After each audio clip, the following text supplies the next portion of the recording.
নমস্কার বন্ধুরা, চলে এলাম আমি আজকে আবার আপনাদের মিঠু। আর চ্যানেলের নাম মিঠু সরকার দাস। আমার চ্যানেলে সবাইকে স্বাগত জানিয়ে আজকে একটা ছোট্ট রেসিপি নিয়ে চলে এসেছি। আশা করি আপনাদের ভালো লাগবে। আর ভালো লাগলে লাইক, কমেন্ট আর বেশি ভালো লাগলে শেয়ারও করে দিতে পারেন। তাহলে চলুন কিভাবে আমি আজকে ইলিশ মাছের মাথা দিয়ে কুমড়ানি বানাবো। আর ইলিশ মাছের মাথা দিয়ে কুমড়ানি বানানোর জন্য প্রথমে কড়াই বসিয়ে দিয়েছি। তেলটা কিন্তু গরম হয়ে গেছে। সর্ষের তেলে আজকে কিন্তু রান্নাটা করব। প্রথমে কাঁচা লঙ্কা আর কালো জিরে ফোড়ন দিয়ে দিয়েছি, তবে একটু বেশি পরিমাণে কাঁচা লঙ্কা দিয়েছি, ঝাল হলে একটু বেশি ভালো লাগবে। তবে আপনারা আপনাদের মতন কিন্তু ঝাল দেবেন। আমি বেশি ঝাল খাবো বলে বেশি ঝাল দিয়েছি। আর গোটা একটা বড় পেঁয়াজ রেখেছিলাম কেটে, সেটাকে কিন্তু দিয়ে দিলাম ভালো করে ভেজে। আর একটা গোটা বড় টমেটো স্লাইস করে কেটেছিলাম, সেটাকে দিয়ে ভালো করে ভেজে নিলাম। আর কিছুটা কুমড়ো আমি কেটে রেখেছিলাম, এই ধরুন 250 গ্রাম কুমড়ো। আর তারপরে সেটাকে দিয়ে ভালো করে নেড়ে চেড়ে 1 চামচ দিলাম জিরে গুঁড়ো, 1 চামচ ধনে গুঁড়ো, আর 1/2 চামচ কাশ্মীরি লঙ্কার গুঁড়ো, আর সামান্য একটু দিয়েছি হচ্ছে আদা বাটা, সামান্য একটু রসুন বাটা। এবার আমাকে সামান্য একটু জল দিয়ে ভালো করে কিন্তু কষাতে হবে। আর আদা বাটা রসুন বাটাটা আপনারা হয়তো দেখতে পারেনি, ওটা স্কিপ করে বেরিয়ে চলে গিয়েছিলাম। আর তারপরে আমি কিন্তু একটা ইলিশ মাছের মাথা দিয়েছি।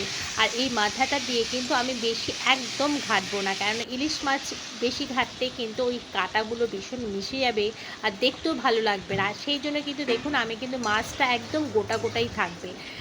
পরিমাণ মতো জল দিয়ে নাড়াচাড়া দিয়ে কষিয়ে তারপরে কিন্তু আমি ঢাকা দিয়ে দিয়েছি। 10 মিনিট বাদে ফিরে এসে আমি দেখলাম জলটা একদম শুকিয়ে গেছে। দেখতে পাচ্ছেন আমার কিন্তু মাছের মাথা কিন্তু একদম গোটা রয়েছে। আপনারাও কিন্তু গোটাই রাখবেন, দেখতে খুব সুন্দর লাগবে আর খেতে কিন্তু মজা লাগবে। আর চলুন, আমার রেডি হয়ে গেছে। নামানোর সময় কিন্তু আরেকটা জিনিস দেবেন অবশ্যই, কিন্তু গরম মশলা কিন্তু আপনার অবশ্যই কিন্তু এটাতে দেবেন, ঠিক আছে? তাহলে চলুন, আজকের রেসিপিটা কিন্তু আমার ডান হয়ে গেছে। আর দেখুন কত সুন্দর দেখতে হয়েছে, মাছের মাথাটা পুরো গোটা রয়েছে। অবশ্য আপনারা যারা এইভাবে খাননি, এই কুমড়ানিটা ইলিশ মাছের মাথা দিয়ে একবার করবেন বাড়িতে, দারুণ দারুণ টেস্টি হয় খেতে। আমার তো ভীষণ ভালো লেগেছে। আর তোমাদের দাদাভাই কিন্তু একদম খায় না, তোমাদের দাদাভাইও কিন্তু ভীষণ বলেছে ভালো হয়েছে। যেহেতু কুমড়োটাও খায় না, সেহেতু ইলিশ মাছের মাথাটা দেয়া হয়েছে বলে কুমড়ানিটা আরও বেশি টেস্ট হয়ে গেছে।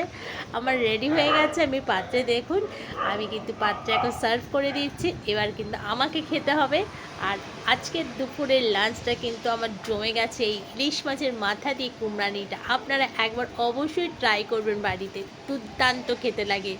যারা খেয়েছেন তাদের তো বলবোই, আর যারা খাননি এখন এইভাবে অবশ্যই একবার ট্রাই করুন। চলুন তাহলে আজকে এই অবধি, ফিরছি আবার পরে কোনো একটা রেসিপি কিংবা ব্লগের সাথে। টাটা, সবাই খুব ভালো থাকবেন। হ্যাপি জন্মাষ্টমী।